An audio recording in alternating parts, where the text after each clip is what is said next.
আমি ৰঙালী খুৰুচ সংঘৰ উদ্যোগত আজি 4 বছৰ ধৰি আমি এই ৰঙালী বিহু উৎসৱটি পালন কৰি আছোঁ। এই উৎসৱটিৰ মাজেৰে আমি ৰাইজক বিভিন্ন ধৰণে বিভিন্ন অনুষ্ঠান কাৰ্যসূচী আজি পালন কৰি আমি আপ্লুত কৰি আছোঁ।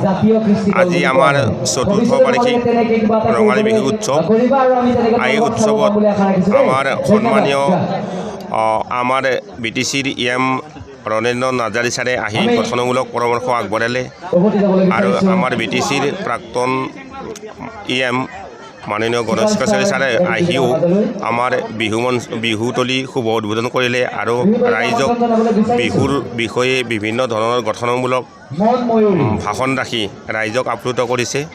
আৰু আমি বিহুৰ লগত সংগতি ৰাখি কৃষ্টি দল, আধুনিক নৃত্য, বিভিন্ন প্ৰতিযোগিতা আমি কৰি বিভিন্ন কাৰ্যসূচী কৰি ৰাইজক মোহিত কৰিছোঁ আৰু এই কাৰ্যসূচী ভৱিষ্যতে আমি আৰু বহল ভিত্তিত কৰাৰ কাৰণে এই ৰঙালী খুৰুচ সংঘই মানে পৰিকল্পনা কৰি আছোঁ।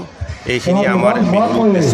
আৰু আজি আমি এই বৰ্ষত যিবিলাক মানে ছাত্ৰ ছাত্ৰীয়ে মানে ফাৰ্ষ্ট ডিভিজন পাই মানে হাইষ্ট মাৰ্ক পাই উত্তীৰ্ণ হৈছিলে, সেই ছাত্ৰ ছাত্ৰীসকলকো আমি এই অনুষ্ঠানৰ যোগেদি সম্বৰ্ধনা জনাইছোঁ আৰু এখনকৈ মানপত্ৰ আমি দিছোঁ।